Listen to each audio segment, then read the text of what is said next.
ओम तत्सत। सनातन योग विद्या में आप सभी का स्वागत है।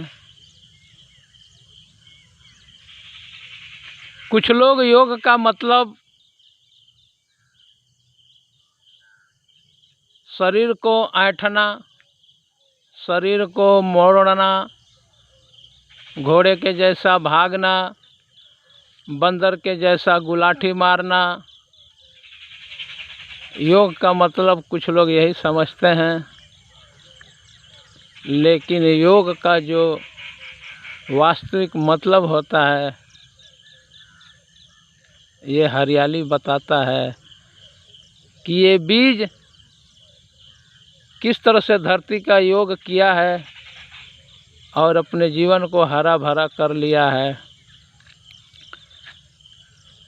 ये पेड़ किस तरह से धरती का योग किया है और अपने जीवन को हरा भरा कर लिया है।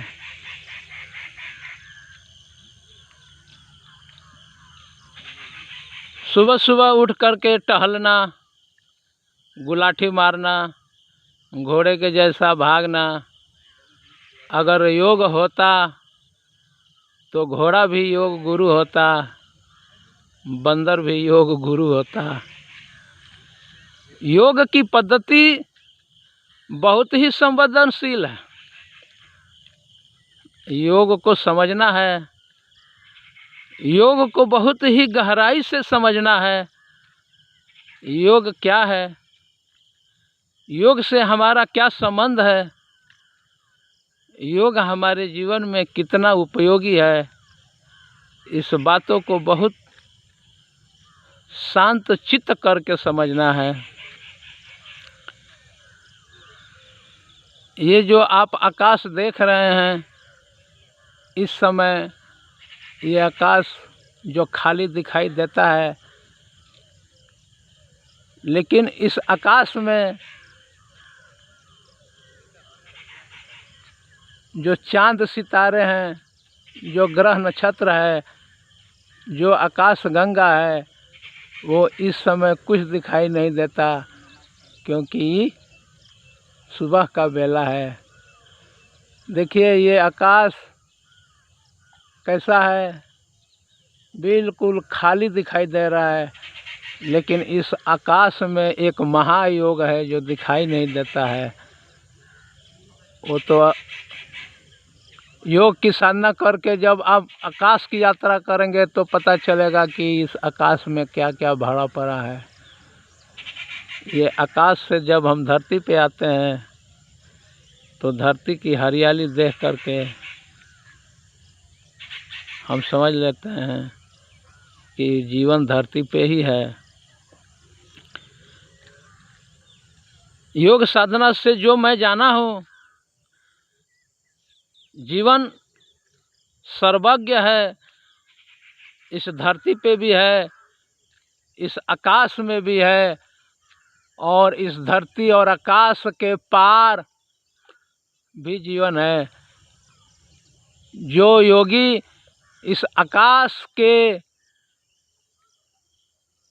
भेदन किया है, इस आकाश का राज जाना है, वह योगी होता है।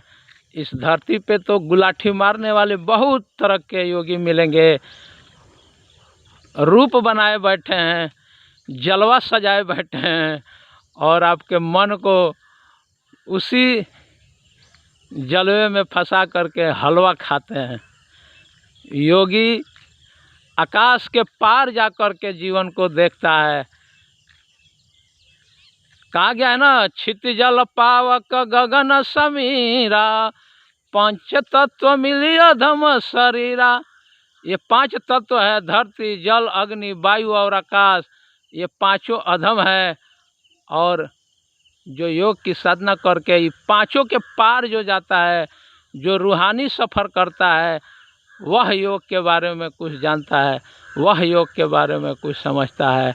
और मानव जीवन पा करके वह योग नहीं किया जिससे तुम्हारे जीवन का समूल रोगों का नाश होता है। योग शास्त्र में कहा गया है, स्वपुष्ट रोग वर्धनम जब स्व को तुम जानोगे, स्व को जब पुष्ट करोगे, तुम्हारे जीवन के हर रोग का नाश हो जाएगा। फिर तुम कभी रोगी नहीं बनोगे, कभी भोगी नहीं बनोगे, और सदा सदा के लिए तुम निरोगी जीवन जियोगे। योग का पहला अध्याय है। ओम तत्सत।